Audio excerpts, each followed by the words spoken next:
Guys ఒకసారి data చూసుకోండి.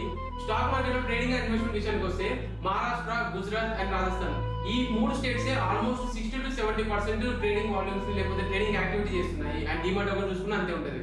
కానీ ఇంకోవైపు మన తెలంగాణలో ఉన్నదే 2% ఇన్వెస్టర్స్ అండ్ ట్రేడర్స్, వాళ్ళు యావరేజ్ 2.5 lakhs లాస్ చేస్తున్నారు.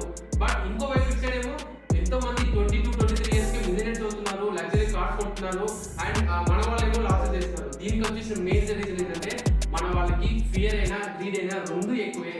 ఏదైనా చేస్తా అని చెప్తే ఇంట్లో వాళ్ళు భయపడతారు, లేకపోతే ఏదైనా చేస్తుంటే వాడేమో ఆశపడి ఇంకా ఏదైనా చేద్దామని చూస్తారు. సో ఇక్కడ మైండ్ సెట్ వచ్చేసి మేజర్ ప్రాబ్లము. ఇక్కడ నాలెడ్జ్ అనేది ప్రాబ్లమే కాదు, మార్కెట్ కూడా ప్రాబ్లం కాదు, మన మైండ్ సెట్. మనం దానికి మార్కెట్ ఎలా అప్రోచ్ అవుతున్నాము, ఒక రైట్ వేలో అప్రోచ్ అవ్వడం నేర్చుకోవాలి.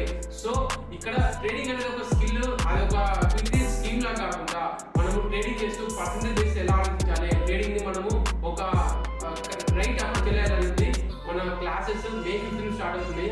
బిగినర్ టు అడ్వాన్స్ మీకు ఏం తెలియకపోయినా పర్లేదు, జస్ట్ నేర్చుకోండి, ఫోకస్ చేయండి అంతే. తప్పితే నా కోర్స్ జాయిన్ అయితే మాత్రము నేను 10,000 నుంచి 1 lakh చేపిస్తా, 50,000 5,00,000 చేపిస్తా, ఇలాంటి గ్యారంటీ లేవు. నాతో పాటు మీరు కష్టపడి ఈ స్కిల్ నేర్చుకొని లైఫ్ లాంగ్ దీన్ని మీరు ఒక secondary source of income generate చేయడానికి వాడుకుంటారు. I hope that. So meet you